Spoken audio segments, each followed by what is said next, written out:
Hello guys, welcome back to our channel KPGS blog.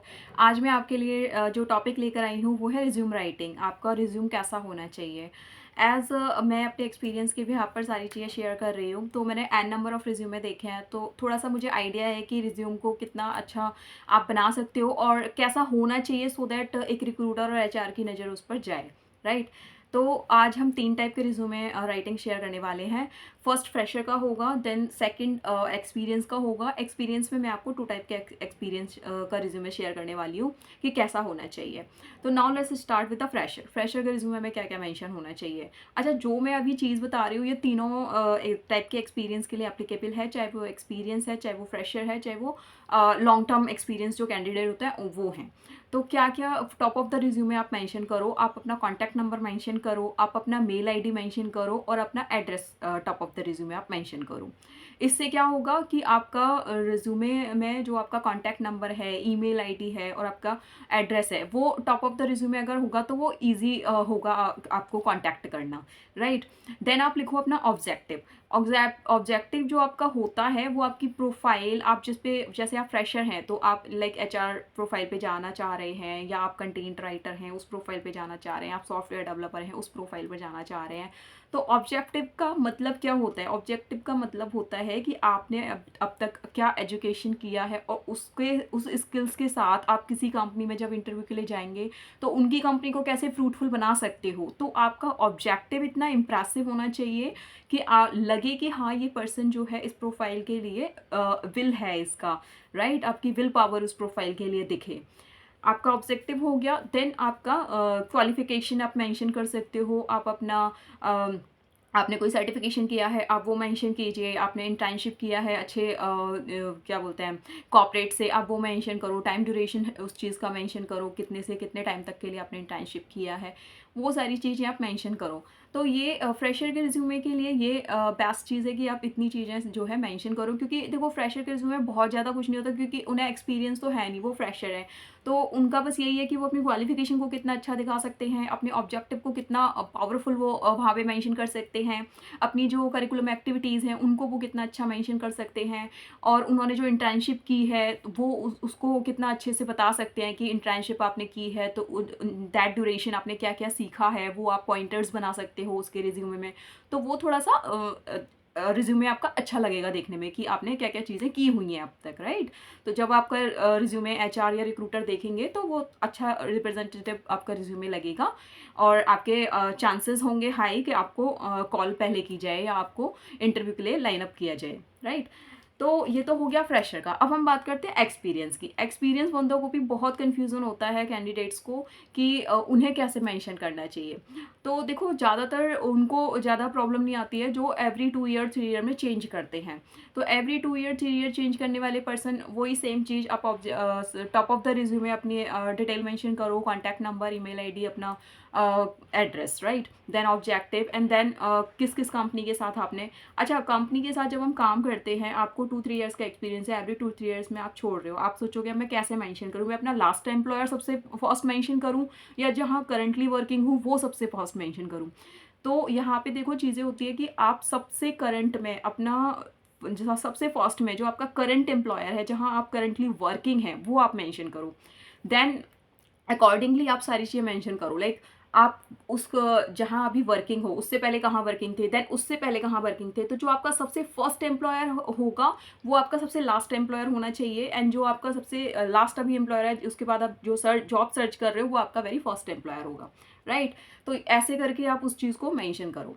And then आपका जो भी आपने एक्स्ट्रा चीज़ें की हुई हैं, आपका हॉबीज़ और वो सारी चीज़ें आपकी आ जाएंगी, एक्स्ट्रा करिकुलम एक्टिविटीज़ जो भी आपकी हैं, आपकी एक्स्ट्रा स्किल्स हैं, आपने एक्सेल सीखा है या आपने कुछ और अपने सर्टिफिकेशन वगैरह किया है तो आप उसको वहाँ पे ऐड ऑन कर सकते हैं, and rest thing will be same, right. तो अब हम बात करते हैं जो वो पर्सन होते हैं जो 10-12 ईयर उन्होंने एक ऑर्गेनाइजेशन को दिया है and now they are looking for change. अब उन्हें समझ में नहीं आ रहा है कि हम अपना रिज्यूम कैसे मेंशन करें। तो जनरली देखो मैंने ऐसे बहुत सारी सीवीज देखे हैं कि लोग क्या करते हैं ना, अपने सीवी में जैसे उन्होंने लाइक 2002 से अपना कैरियर स्टार्ट किया, XYZ कंपनी के साथ में, तो उसको वो ऐसे ही शो कर देते हैं सीधा, और ज़्यादा रोल्स एंड रेस्पॉन्सिबिलिटीज़ भी अपना पॉइंटर्स में अच्छे से मेंशन नहीं करते हैं, सिर्फ इतना लिख देते हैं कि मैं इतने इस ईयर से और इस प्रोफाइल पर अब तक वर्किंग हूँ, राइट। अब होता क्या है इस केस में, आपका रिज्यूम ना उतना अट्रैक्टिव नहीं लगता है। क्यों नहीं लगता है? क्योंकि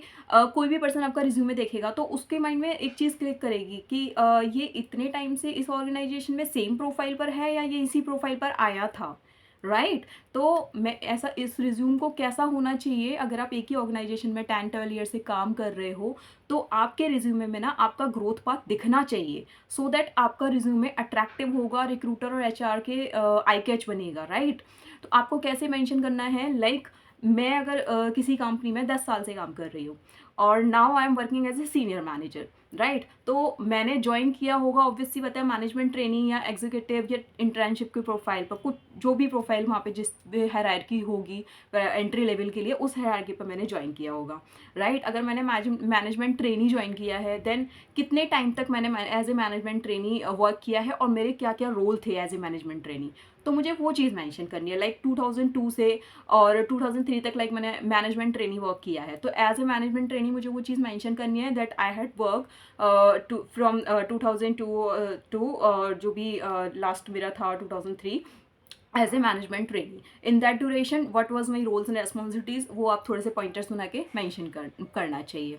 एंड देन आपका प्रमोशन हुआ, आप एचआर एग्जीक्यूटिव बने, तो उस वो किस ईयर में बने, कब तक रहे, क्या क्या आपने रोल्स क्योंकि आप एक ही, आप ऐसा तो नहीं हो सकता कि मैनेजमेंट ट्रेनी से लेके और सीनियर मैनेजर तक मैं एक ही रेस्पॉन्सिबिलिटी करती आ रही हूँ एवरी टाइम। जब भी मैं प्रमोट होंगी, जब भी मेरा मतलब एक्सपीरियंस चेंज होगा, तो मुझे कुछ ना कुछ तो एक्सपीरियंस नया है, राइट।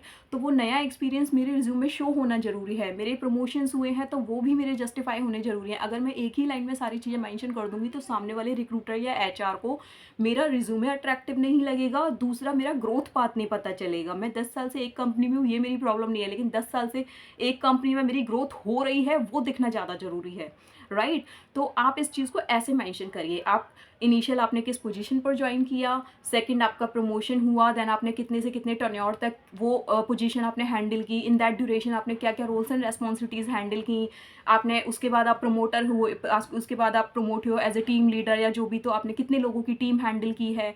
अच्छा, कितने लोगों, काफ़ी लोगों को इस चीज़ में कन्फ्यूजन होता है कि अगर उन्होंने टीम हैंडल की है तो वो इस चीज़ को क्यों शो करें कि कितने लोगों की है। देखो, ये चीज़ें मैटर करती हैं। कुछ प्रोफाइल्स ऐसी होती है जहाँ टीम हैंडलिंग, जो आपने पीपल हैं आपके, अपने कितने हैंडल किए हैं वो मैटर करता है। लाइक सामने वाली कंपनी को चाहिए कि हम जो बंदा हायर कर रहे हैं, जो कैंडिडेट हम हायर कर रहे हैं, उसको कैपेबिलिटी होनी चाहिए कि वो 100 लोगों की टीम हैंडल कर रहे हो, और आपने सिर्फ 2 या 3 लोगों की टीम हैंडल किया और आपने अपने रिज्यूमे में लिख दोगे कि मैंने टीम हैंडलिंग किया हुआ है, राइट। एंड जब आपका फेस टू फेस इंटरव्यू होता है या फिर एचआर आपसे फ़ोन पर पूछेगा कि आपने कितने लोगों की टीम हैंडल की है, तो on that duration if you tell them कि आपने 2 या 3 लोगों की टीम हैंडल की है, तो वो आपका सीवी रिजेक्ट कर देंगे, बिकॉज उनकी रिक्वायरमेंट तो है कि वो 100 पीपल का टीम हैंडलिंग कराएंगे आपसे, राइट। तो यहाँ पर आप मेंशन करो कि आपने कितने लोगों की टीम हैंडल की है। देन उसके बाद आप प्रमोट हुए, आप मैनेजर रोल पे आए, तो आप उसका मेंशन करो, मैं एज ए मैनेजर रोल आपने क्या क्या रोल्स एंड रिस्पॉन्सिबिलिटीज़ की हैं, कितने से कितने टाइम ड्यूरेशन तक आप मैनेजर रहे हो। देन अब आप करंटली जो है सीनियर मैनेजर वर्किंग हो, तो आप उस चीज़ को मेंशन करो कब से आप सीनियर मैनेजर बने हो, क्योंकि सैलरी पैकेज तो आपसे बाद में पूछा जाएगा, बट सीवी में आपका जो ग्रोथ पाथ है ना, वो आपके प्रमोशन से, आपकी डेजिग्नेशन से शो होगा, आपकी रोल्स एंड रेस्पॉन्सिबिलिटीज से शो होगा। तो कोशिश करो कि आप अपने रिज्यूम में ना डिटेल में सारी चीज़ें लिखो। अगर आप एक ही कंपनी में लॉन्ग ड्यूरेशन से हो और now you are looking for change, तो each and everything should be very clear in your resume, right. तो ये चीज़ें बहुत मैटर करती हैं। आप अपने रिज्यूम को इस तरीके से प्रिपेयर करो एंड देन आप जॉब सर्च करना स्टार्ट करो। आई मेक श्योर कि आपको कॉल्स आने और एचआर आपको लाइनअप करने लग जाएंगे। तो ये होता है, देखो सीवी जितना अच्छा आपका होगा, जितना अट्रैक्टिव होगा, उतना आपके लिए इजी रहेगा, और उतना आपके लिए भी इजी रहेगा जॉब पाना, और उतना एचआर और रिक्रूटर्स के लिए भी इजी होगा आपके सीवी को अच्छे से देख पाना, राइट। आपका सीवी में जितना क्लियरली आप सारी चीज़ें मेंशन करोगे और आप उतनी ही जो एचआर हैं आपके सीवी को समझ पाएंगे और आपको चांसेस हाई हो जाते हैं कि आप ज़्यादा से ज़्यादा किसी प्रोफाइल के लिए सेलेक्ट हो, राइट। तो आई होप जो एक्सपीरियंस होते हैं, जिनका 2-3 एक्सपीरियंस होता है, उन्हें बहुत ज़्यादा प्रॉब्लम नहीं आती है रिज्यूम मेकिंग में, बट स्टिल फिर भी उनके साथ भी थोड़ी सी इशू हो जाती है कि वो अपना वेरी फर्स्ट एम्प्लॉयर सबसे ऊपर लिख देते हैं और करंट सबसे लास्ट में लिख देते हैं। ऐसा नहीं होना चाहिए, करंट आपका सबसे पहले होना चाहिए, very first into your last profile, right. तो ये होता है सारे केसेस में। अगर आप एक्सपीरियंस हैं तो अपना जो वेरी फर्स्ट एम्प्लॉयर है वो आपका लास्ट होना चाहिए, और जहाँ आप करंटली वर्किंग है वो आपका वेरी फर्स्ट होना चाहिए। और इन कंक्लूजन अगर मैं बात करूँ तो यहाँ पे फ्रेशर का जो रिज्यूमे है उसमें ऑब्जेक्टिव, उनका कॉन्टैक्ट डिटेल्स एंड उनका इंटर्नशिप का जो भी एक्सपीरियंस है, वो एक्स्ट्रा करिकुलम एक्टिविटीज़, ये सारी चीज़ें मेंशन होनी चाहिए रिज्यूमे में। एंड जो एक्सपीरियंस होते हैं उनको मैं कहूँगी कि आप अपना वेरी फर्स्ट एम्प्लॉयर सबसे लास्ट में डालिए, और जो आप करंट एम्प्लॉय जहाँ पर हो वो आपका वेरी फर्स्ट होना चाहिए। और जो लोग एक ही कंपनी में 10-12 साल से हैं उनके रिज्यूमे कैसे होना चाहिए, उनका रिज्यूमे ऐसे होना चाहिए कि उनको वेरी फर्स्ट एम्प्लॉयर आप डालो, देन उसका कितना टेन्योर आपने उस प्रोफाइल पर काम किया है वो आप डालो, देन आपका रोल्स एंड रेस्पॉन्सिबिलिटीज़ क्या था वो आप मेंशन करो, उसके बाद कैसे कैसे आप प्रमोट हुए हो वो सारी चीज़ें आप उसमें डालो। सो दैट क्या होगा, अगर आपने 10 ईयर्स में 5 प्रमोशंस भी लिए हैं तो वो जस्टिफाई है कि आपका ग्रोथ पाथ वहाँ पे शो हो रहा है, राइट। मेरा ये बोलने का पर्पज़ इतना है कि आपका ग्रोथ पाथ शो होना चाहिए, तो आपका रिज्यूम जो है, और आप एक ही कंपनी में 10 ईयर्स से हो, ये चीज़ें जस्टिफाई हो जाती हैं। बिकॉज जब हम इंटरव्यू लेते हैं एक ऐसे पर्सन का जो 10 ईयर्स से एक ऑर्गेनाइजेशन में है या 12 ईयर्स से एक ऑर्गेनाइजेशन में है, तो कहीं ना कहीं back of the mind HR के और रिक्रूटर के ये चलता है माइंड में कि ये पर्सन एक इतनी इस कंपनी के साथ में 10 ईयर या 12 ईयर से वर्क कर रहा है, तो ये अपने कंफर्ट जोन में है, राइट। और अब ये जॉब चेंज करना चाह रहा है तो वो उसको और ज़्यादा ग्रिल करते हैं, है ना। तो आप कोशिश करो कि आपका रिज्यूम इतना अच्छा हो कि एचआर को लगे कि एक कंपनी में है बट उसकी ग्रोथ देखने को मिल रही है, राइट। तो ये सारी चीज़ें मेंशन करना इसलिए ज़रूरी होता है। आई होप आज का ये ब्लॉग मेरे आपका लिए बहुत ही हेल्पफुल रहा होगा, मेरा ये ब्लॉग। और मैं उम्मीद करती हूँ अगर आपको मेरे प्रोफाइल और मेरा बताने का तरीका अच्छा लगता है तो प्लीज़ आप मुझे ज़्यादा से ज़्यादा शेयर कीजिए, सो दैट लोगों को अवेयरनेस हो। और मेरे चैनल को सब्सक्राइब करें, लाइक करें, शेयर करें। कुछ भी अगर आपका क्वेश्चन रहता है तो आप मुझे कमेंट कीजिए, मैं आपको आंसर ज़रूर करूँगी। एंड तब तक के लिए stay safe, stay healthy. Thank you, thanks for watching this video. Thank you, bye bye.